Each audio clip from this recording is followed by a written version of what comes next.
ঠাম্মা দাদুর জন্য কখন থেকে ছেলেটা ঘর বার করছে গো, কখন আসবে কখন আসবে। আহা গো, ঠাম্মাকে দেখতে পাচ্ছে না, দাদুকে দেখতে পাচ্ছে না, বাড়ির সবাইকে দেখতে পাচ্ছে না, কি করবে ছেলেটা। রূপ সরে যাও, রূপ সরে যাও, রূপ সরে যাও। কি খাচ্ছে কি খাচ্ছে এটা কি খাচ্ছে কি খাচ্ছে হাত পড়ে যাচ্ছে বেরিয়ে যাচ্ছে মুখ থেকে বেরিয়ে যাচ্ছে কি কি লাই এখানে লাই সেই কখন থেকে বসে আছে কুটু তোমাদের অপেক্ষায়। কেন যাবে কেন যাবে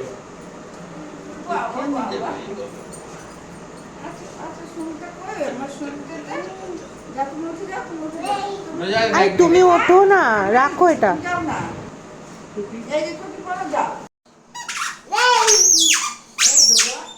ও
মা আর বাবা ছিল না, তোমরা তো দেখেইছো আগের ব্লগে।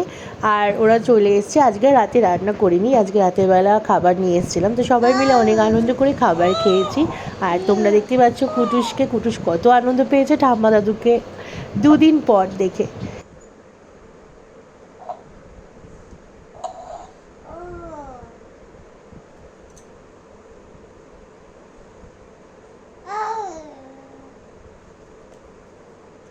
হ্যালো বন্ধুরা, তোমরা কেমন আছো? আশা করি সবাই খুব ভালো আছো। রেয়ানের দুষ্টুমির চ্যানেলে তোমাদের সকলকে জানাই অনেক স্বাগত।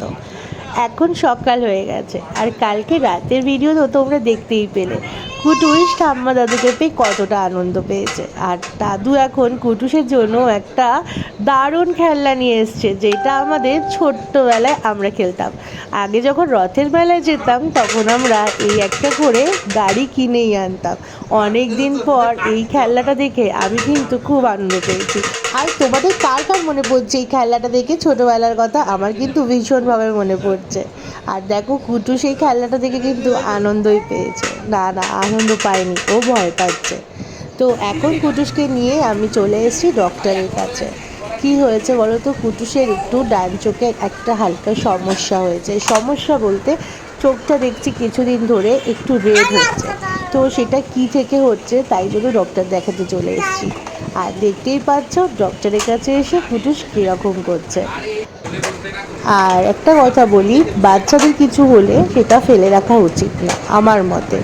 সেটা সবসময় ডাক্তারের সাথে আলোচনা করে নেওয়া উচিত। অনেকে বলেছে এটা কোনো ইনফেকশন হতে পারে বা ঠান্ডা লেগেও হতে পারে, কারণ এখন গরম পড়েছে, এসি কম বেশি চলছেই, তো তার জন্যও হতে পারে, বা আবার ইনফেকশনও হতে পারে, কারণ এখন নানা রকমের নোংরা ঘাটে বাচ্চারা। যখন আমাদের চোখে পড়ে তখন আমরা হাতটা ভালো করে মুছে দিই, আবার জল দিয়ে ধুয়েও দিই। অনেক সময় তো চোখে পড়ে না যে কোথায় হাত দিচ্ছে, বা নানা রকম নোংরা ঘাটতেই থাকে সারাক্ষণ, এটা তোমরা দেখতেই পাচ্ছ। আর বাচ্চাকে আমার মনে হয় বেশি আতুতুতু করে না মানুষ করাই ভালো। সবসময় একটু খেলতে দেওয়া উচিত, বা সবসময় একটু ছেড়ে রাখা উচিত। তো যাই হোক, কী হয়েছে না হয়েছে সেটা তোমাদেরকে কিছুক্ষণের মধ্যেই বলবো, ডক্টরকে দেখানো হয়ে যাক তারপর। উঠে পড়ো। চুলকাচ্ছে আর ইয়ে করছে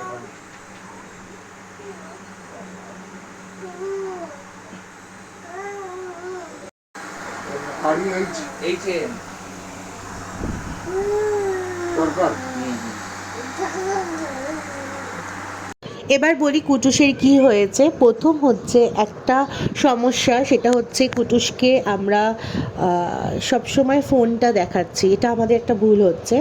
আর আমি দেখলাম ডক্টর যেটা বললো কথাটা ঠিক, এখনকার দিনে ছোট বাচ্চাদের এত ফোনের প্রতি মানে নেশা হয়ে যাচ্ছে, সেটা আমাদের বড়দের জন্যই হচ্ছে। এই জিনিসটা প্রথমে কাটানো উচিত, কারণ ফোনের একটা এফেক্ট বিশেষভাবে চোখে পড়ে। কারণ আমার এক পরিচিত বাচ্চার ক্ষেত্রেও কিন্তু এই জিনিসটা হয়েছে। এখন ওই বাচ্চাটার বয়স 5 বছর, ওর কিন্তু প্রতি সপ্তাহে চোখের ট্রিটমেন্ট চলে।